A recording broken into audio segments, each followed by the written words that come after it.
तर नमस्कार सगळ्यांना. आलो गावाला काल तर माहिती तुम्हाला. परत कसं आहे सारखं जायला लागते गावाला काम काय असलं की. तर आता चाललाय स्वयंपाक आता. तर काल एक ताई म्हणल्या तांब्यामध्ये पाणी घ्यायचं नाही भाकरीला, चांगलं नसतं. ताईंचं ऐकलं तर आज ह्याच्यामध्ये कटोरीमध्ये पाणी घेतलंय भाकरीला. आता आजपासून तांब्यामध्ये पाणी नाही घेणार, कटोरीमध्येच घेणार. 2 वेळा ताईंनी त्या कमेंट टाकली होती. तर मग आमच्या अशा भाकरी असत्या संध्याकाळच्या बाजरीच्या ज्वारीच्या.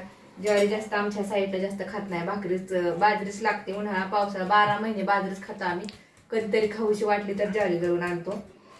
तर आज बघा मस्त अशा बाजरीच्या भाकरी आणि मस्त संध्याकाळचा भात पण असतो.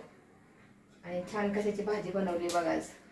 तर आज सगळं काम केलं. आज व्हिडिओ काढायला जमलं नाही, पूर्ण साफसफाई गावानं आल्यामुळे साफसफाई चालली दिवसभर. तर छान अशी हिरव्या मिरचीची म्हणजे 4च मिरच्या टाकलेल्या आहेत. अशी मस्त छान अशी मटकी केलेली, मोड आलेली मटकी भाजी केलेली आहे. हळद टाकून बघा अशी एकदम छान लागते. तिखट खाण्यापेक्षा अशी मटकी 4 मिरच्या टाकायच्या, खोबरं शेंगदाणा लसूण वाटून कांदा फुललेला. आणि झटपट आता भाकरी करून घेते. दुखा लागले तर रोजचा आमचा 8:30 ते 9चा जेवायचा टाइम असतो. झोपतो पार 11 वाजता. पण जेवणाचा गावाकडची सवय आम्हाला लवकर जेवायची.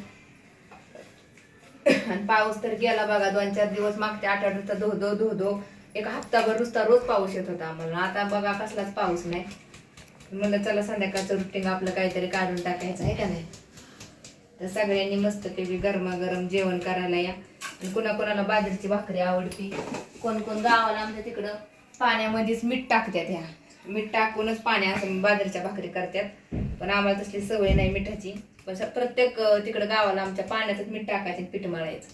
चांगलं लागते लोणच्या सोबत. त्याच्यामुळे लोणचं आणि भाकरी, भाजीला काय नसलं की लोणचं आणि भाकरी छान लागते खायला. आणि कडक पापड आलेली. तर या सगळ्यांनी गरमागरम जेवण करायला. कसा वाटतो व्हिडिओ नक्की सांगा, कमेंट करा. तर ओके, बाय सगळ्यांना.